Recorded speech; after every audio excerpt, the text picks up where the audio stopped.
Are you a podcaster? Maybe you've got that big idea and you're looking for a network to join.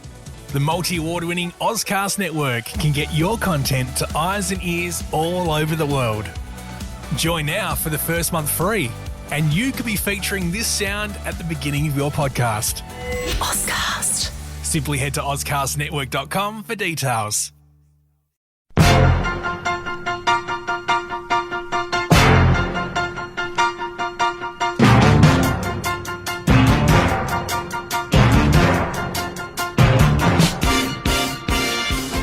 Hi everybody, I'm Jeremy Cordeaux. Peter Clayton is with us. Welcome to the Garage, and thank you for tuning into the Court of Public Opinion, wherever you happen to be. We've got something very important to show you in a little while. It's something that I think is profoundly dangerous, something that you'll want to see.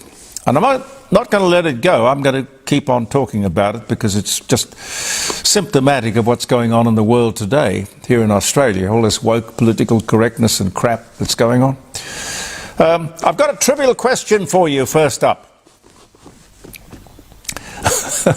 Who was the makeup artist on the first Superman movie? You know, the Christopher Reeve movie. Pete, do you know? Haven't got a clue.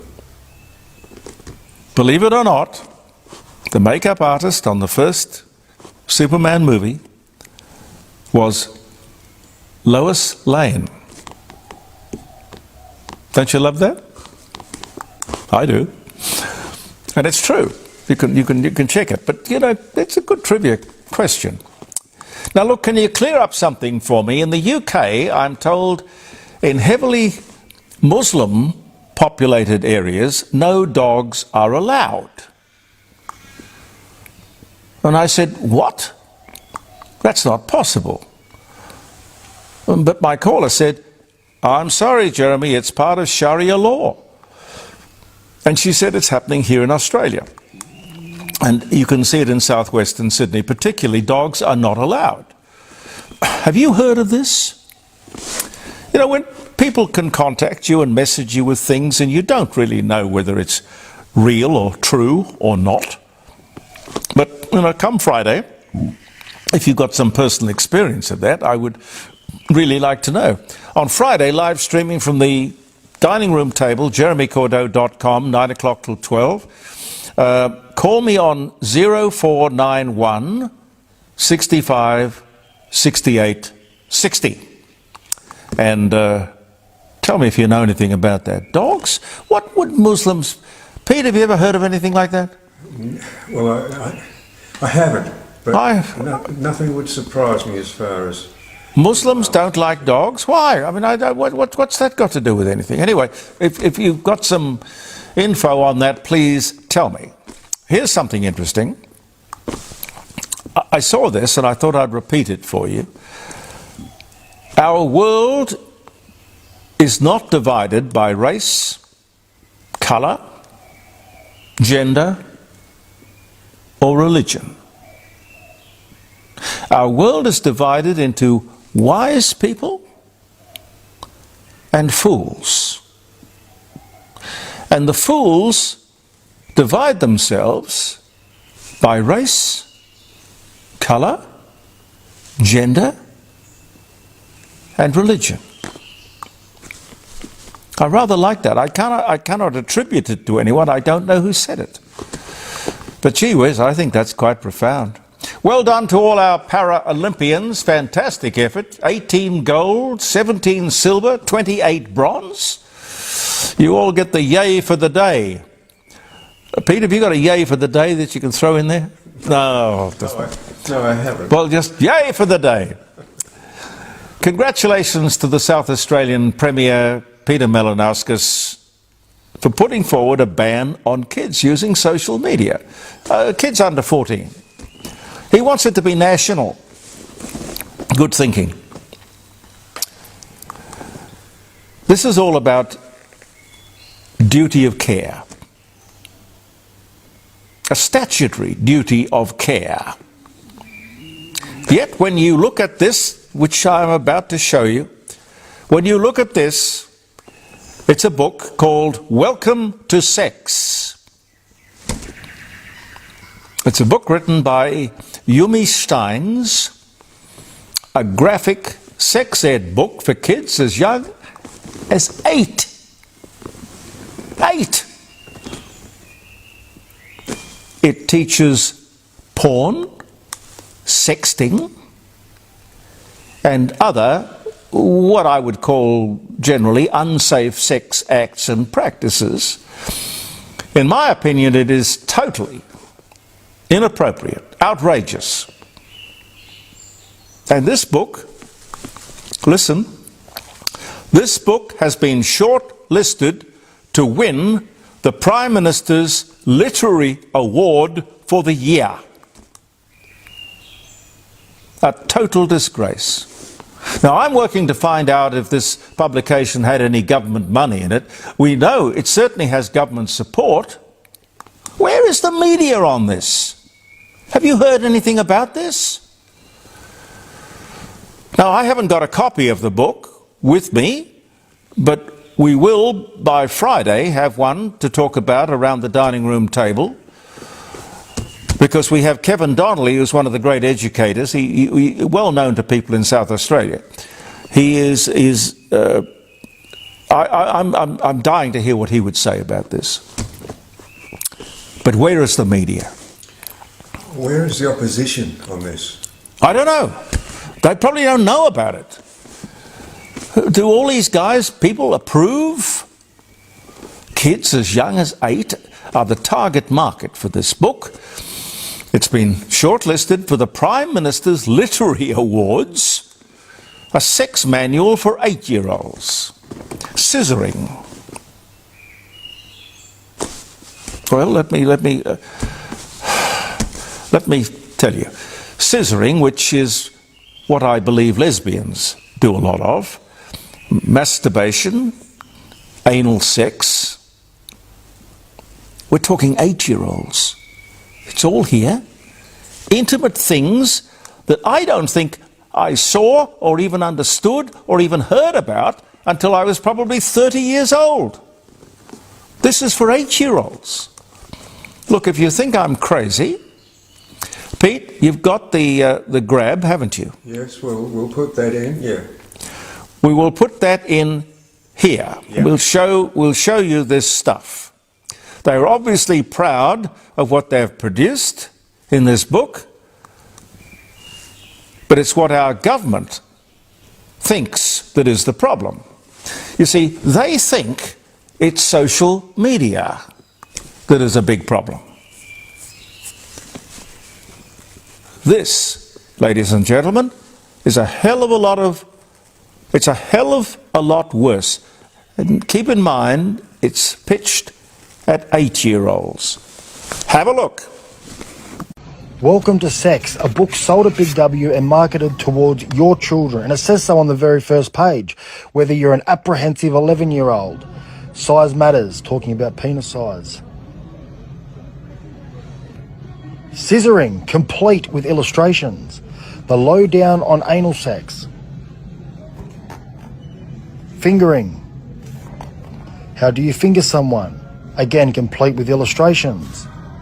Hand jobs. Oral sex. Oral sex on a penis. Are you a podcaster? Maybe you've got that big idea and you're looking for a network to join. The multi-award-winning Ozcast Network can get your content to eyes and ears all over the world. Join now for the first month free, and you could be featuring this sound at the beginning of your podcast. Ozcast. Simply head to ozcastnetwork.com for details. The virginity myth, and as it says there, I think virginity is such an outdated concept, downplaying virginity, porn, and of course sexual and gender identities. They couldn't leave that one out. I'm 13 and I'm confused about my sexuality. How can anyone think they're not coming after the children after seeing books like this for sale openly in Big W? Welcome to Sex, sold at Big W and marketed towards your children. Well, there you go. Talk to me on Friday about that. Pete, it's only a minute long, we might run it again at the end of the show. Okay. After a 3-year Royal Commission into suicide among our armed services personnel and veterans, I don't know what a Royal Commission costs, somewhere between 500 million and $1 billion. 3-year Royal Commission, yeah. What do we have? Now, we are recording a bit ahead of its absolute release, but from what I hear, we have platitudes and we have a list of recommendations a mile long, most of which are just plain common sense and should have been implemented years ago. Do we need a Royal Commission to tell us the bleeding obvious? War is hell. Discipline is hard to take. Authority is tricky. People barking orders in your face. Training, survival, fitness. No, I can't take this. Look, I understand that. I would fail the first day, I'm sure. But I would say, don't be there. To be a member of the armed services takes men and women, very special people.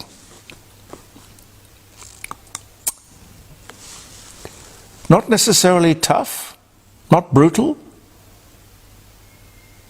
I don't know what the word is. Patriotic, maybe. The truth is that we find it hard to get patriotic people who are prepared to die for their country. We can't crew a submarine. Yet we're spending $360 billion on making 6 new atomic submarines. We can't crew one single submarine at the moment. We barely have 1 brigade of soldiers. And you know where the rot starts? Or, depending on your side of the argument, where the wisdom starts? In the schools. In the schools. Where would we be? The Boer War, you know, Breaker Morant, and the First World War, Second World War, the Korean War. We had something going for this country. And yes, of course, there was shell shock. And now there's PTSD, post-traumatic stress disorder. And I've never been in battle. So I'm impertinent to even talk about it. But I understand and I'm sympathetic. But God, every country has to be able to defend itself. The Aboriginals lost their country because they couldn't control their borders and repel the, as they would see it, invaders. They, of course, saw themselves as settlers, not invaders. But it amounts to the same thing. If you cannot defend your country, you will lose it. I, for one, am not prepared to lose this country. Talk to me about that on Friday. I hope to have John. I haven't rung him yet, but John Bruni, who's a regular guest on the program, there's a lot to talk to him about too. Bob Day will be on, Senator Bob Day, and of course Professor Plimer. The federal government has given, I think it's $4.7 billion in an effort to support a frontline war on domestic violence. Really? What are you going to spend that money on? $4.7 billion. Domestic violence. I'd love to know. What? Social workers? Lawyers? Police? You know, and the government knows, but they won't say it, most domestic violence victims are Aboriginal. And that's a cultural thing. It's a culture that $4.7 billion is not allowed to touch or criticize. God, help us. Get rid of the woke, the political correctness and the racism, and fix the problems for humanity's sake. And it won't cost $4.7 billion. It's all about spend. Throw money, because it's not our money, it just looks good. We'll put out a media release, we're fighting domestic violence. $4.7 million is a lot of money. God, it is. Oh, speaking of politics, that AI TV appearance of Prime Minister Albanese and Peter Dutton, I'm sure you've seen it, made up. It's a fake, deep fake or whatever, but looks and sounds right. Okay, Senator David Pocock pulled a stunt. But he makes a good point. It's the same point that I made here in the garage last week when I said seeing is no longer believing. You remember I was telling you about Dick Smith's pitch that I got on my telephone, looking for investors. Now you will make $1,000 a day. And then some days later there was another one from Gina Reinhardt. It was Dick Smith and it was Gina Reinhardt. But no, it wasn't. Seeing is no longer believing. We can't trust our senses. It's that simple. So what could you do? I mean, when you think about it, what could you do? You could have a deep fake presentation of the Prime Minister declaring war, the President of the United States invading Russia. You could do anything. So all I'm saying is we can no longer trust what we see, what we hear, what we're told. I don't know where that leaves us, but it ain't a simple world anymore. All those crazy people in Canberra who want to spend money on... Have you heard this? Pete, have you heard they want to remove the Queen? This is on the anniversary of her death. They want to spend a lot of money too, removing the Queen, Queen Elizabeth, from documents and bills and orders and legislation where her name appears, to be replaced with the word the sovereign. The sovereign. You see, the Queen is feminine. The Queen was female. We can't have that. We can't have feminine. We can, maybe if it was queer, that could be up in a flash. That would be fine. How long are we going to put up with this absolute rubbish? I watched that Channel 7 show. I don't watch it every week. The show on Sunday night called Spotlight. It was about James Packer. It caught my eye because I'd met James Packer a couple of times. I don't know if you saw it, but it was good to see that regardless of how rich and powerful and influential you are still fragile, frail, fearful. We're all human. What he did on prime time television, don't know why he did it, but what he did was humbling, self-effacing. It was also something else. It was a measure of the man. His father, Kerry Packer, would have been proud of him, I think. It wasn't that I could do anything to help or support him. I wanted to reach out to him and say, look, if there's anything I could do to help, all you got to do is to call me. I couldn't find any means of contacting him. I gather he's on a yacht somewhere. And what could I do anyway? But at least I wanted to. John Brogden, who was the Premier of New South Wales, not sure what year, he's got a book out this week on the subject of depression. It's not only men, it's women, it's children. Depression is not a good thing. I've never suffered from it, and I thank God I haven't. It's his story of his own personal struggles. I want to get him on the live streaming show on Friday if I can.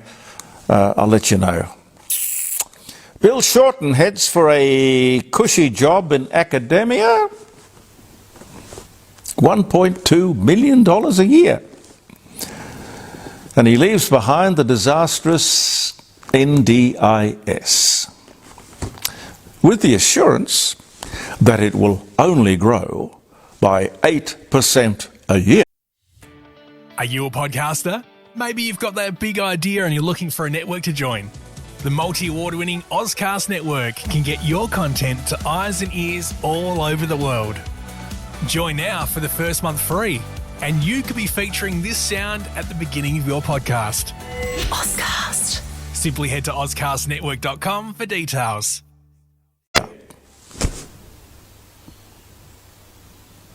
Idiots.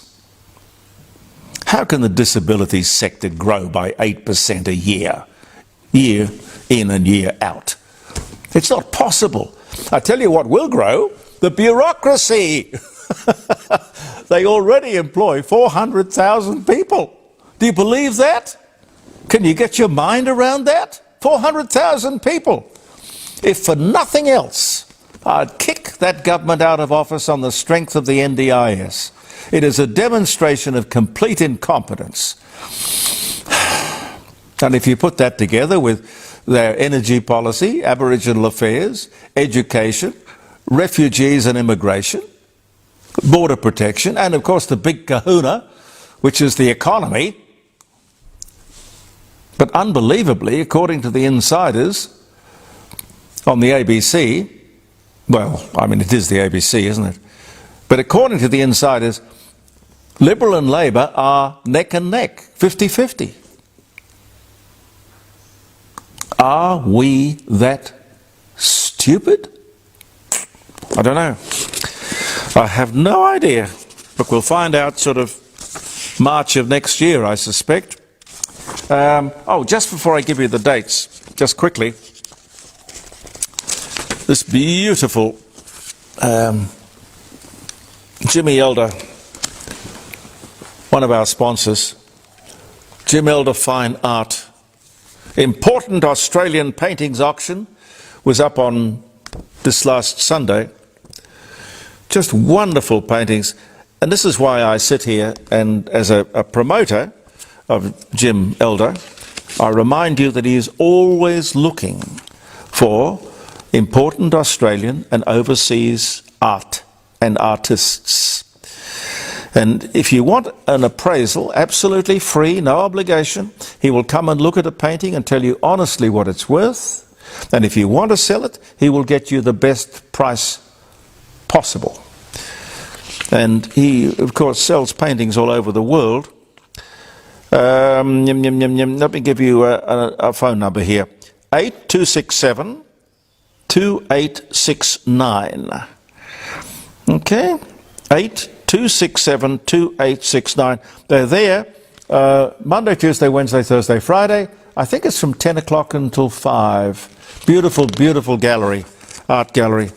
There were a couple of wonderful paintings there. Oh, look. Just beautiful. But if you give him a call and you want to, well, maybe you're buying paintings or maybe you're selling them, I don't know. But one way or the other, he's the guy to see if you're interested in talking about art. Jim Elder, Fine Art Gallery, North Adelaide, Melbourne Street, North Adelaide. Okay, it's September 10. Ooh. 1992, on this day, Lucy in Peanuts Comics, raises her psychiatric help charge from 5 cents to 47 cents. That was 1992. That's inflation, folks. Sure is. Rin Tin Tin, the German Shepherd dog, who was a Hollywood star, was born in France, died in 1932, born 1918, on this very day. Rin Tin Tin. Elijah Howe takes out a US patent for a lock-stitch sewing machine. That was in 1846 on this day. Buckingham Palace is hit by German bombs in London on this day in 1940. And the King and the Queen said quite famously, we can now look the East End in the eye, because they'd had a hell of a battering. And Buckingham Palace had, up until 1940, escaped the bombing. 1942, British RAF drops 100,000 bombs on Dusseldorf in Germany. British troops also land on the very same day in Madagascar. 1942. Switzerland, traditionally a neutral country, joins the United Nations on this day in 2002. London taxi driver George Smith is the first man to be fined for drunk driving. 1894.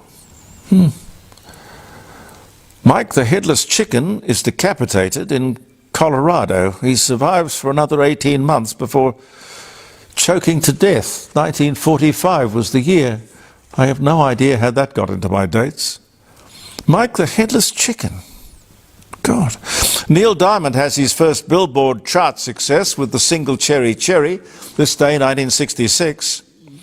Redmond O'Brien, well, his name was Edmund O'Brien, well, everyone called him Edmund. The American actor, the man who shot Liberty Valance, Sam Benedictine, Johnny Midnight. Born in New York City, he died in 1985. You'd know him if you saw his face. He made a lot of movies. Edmund O'Brien. 1915. Jane Wyman, American Academy Award-winning actress. Johnny Belinda, Magnificent Obsession. First wife of Ronald Reagan. Dies of natural causes at the age of 90. On this day in 2007. The Large Hadron Collider. The Large Hadron Collider at CERN.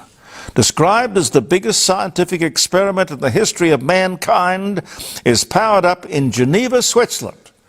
On this day in 2008. Could we have an update on exactly what that great scientific breakthrough has achieved? Costs trillions. What has it done? God. The biggest scientific experiment in the history of mankind. Wow. The 1,000th Boeing 747 plane is produced on this day in 1993. They're still running around. They're mostly cargo planes. Henri of Champagne, the French Crusader. The Count of Champagne, King of Jerusalem,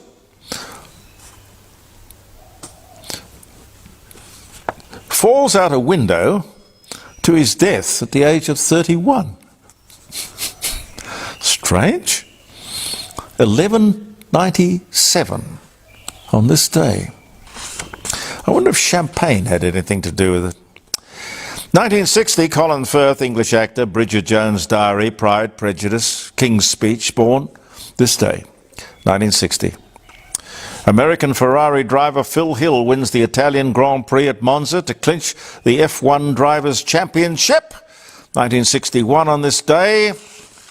Oh, here's one, I'll leave you with this. Harold Giles, New Zealand father of modern plastic surgery who pioneered skin graft techniques on injured soldiers in World War I, dies at the age of 78. of a cerebral hemorrhage. It was 1960. What a wonderful man. So before 1960, oh no, that's when he died, but he would have pioneered back in the First World War, yeah. Plastic surgery. Thank you very much for viewing the Court of Public Opinion, ladies and gentlemen. We'll see you tomorrow. Thank you for viewing. Pete and I will be back. I'm Jeremy Cordeaux. Believe in yourself. And goodbye for now. Welcome to Sex, a book sold at Big W and marketed towards your children. And it says so on the very first page. Whether you're an apprehensive 11-year-old, size matters, talking about penis size. Scissoring, complete with illustrations. The lowdown on anal sex. Fingering. How do you finger someone? Again, complete with illustrations. Hand jobs, oral sex on a penis. The virginity myth, and as it says there, I think virginity is such an outdated concept, downplaying virginity, porn, and of course sexual and gender identities. They couldn't leave that one out. I'm 13 and I'm confused about my sexuality. How can anyone think they're not coming after the children after seeing books like this for sale openly in Big W? Welcome to Sex, sold at Big W and marketed towards your children.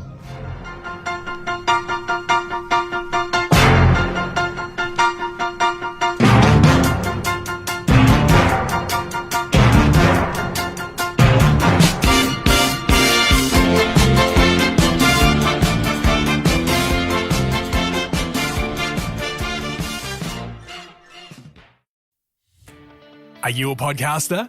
Maybe you've got that big idea and you're looking for a network to join. The multi-award-winning Ozcast network can get your content to eyes and ears all over the world. Join now for the first month free, and you could be featuring this sound at the beginning of your podcast. Ozcast. Simply head to ozcastnetwork.com for details.